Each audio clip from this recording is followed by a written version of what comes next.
আমরা কিন্তু এই আবৃত্তি জগতে কিংবা ধরুন এই যে নৃত্য সঙ্গীত না নাটক বলুন, আপনার মনে আছে যে অমল দইওয়ালা কত সুন্দর করে আমরা স্কুল জীবনে আমাদের আছেন জানেন যে কত সুন্দর করে সেই নাটকগুলো হয়েছে।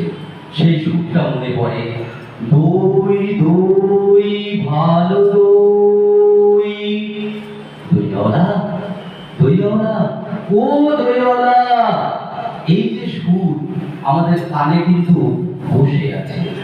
তো রবি ঠাকুরকে শ্রদ্ধা জানাই, আর সেই শ্রদ্ধা জানিয়ে কবি অরুণ কুমার চক্রবর্তীর একটি কবিতা আমি শ্রদ্ধা জানিয়ে বলছি, রবি ঠাকুরের নাম। और रवि ठाकुर है तुके ई बसे के ग्रामे নিয়ে যাব, গ্রাম তোমার লাগবে ভালো, মানুষ মোরা কালো কালো, মাটির উঠান ঘরকে চলো, শহর মানে আর যেতে নাই দেব।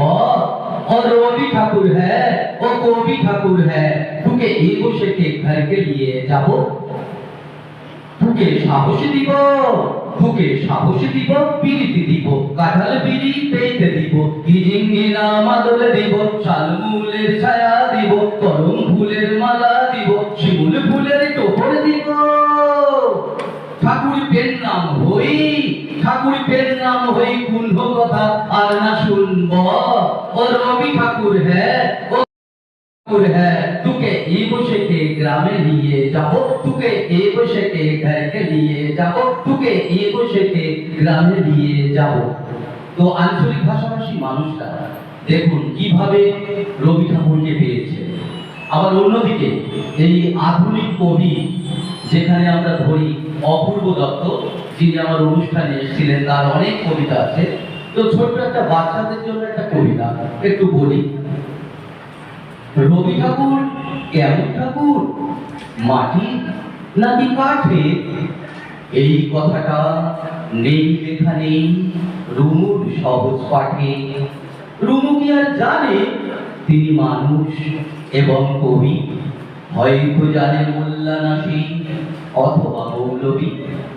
রুমুর কাছে একটি কথা বলছি কানে কানে, মাটিরও নয় কাঠেরও নয়, ঠাকুর তিনি প্রাণে।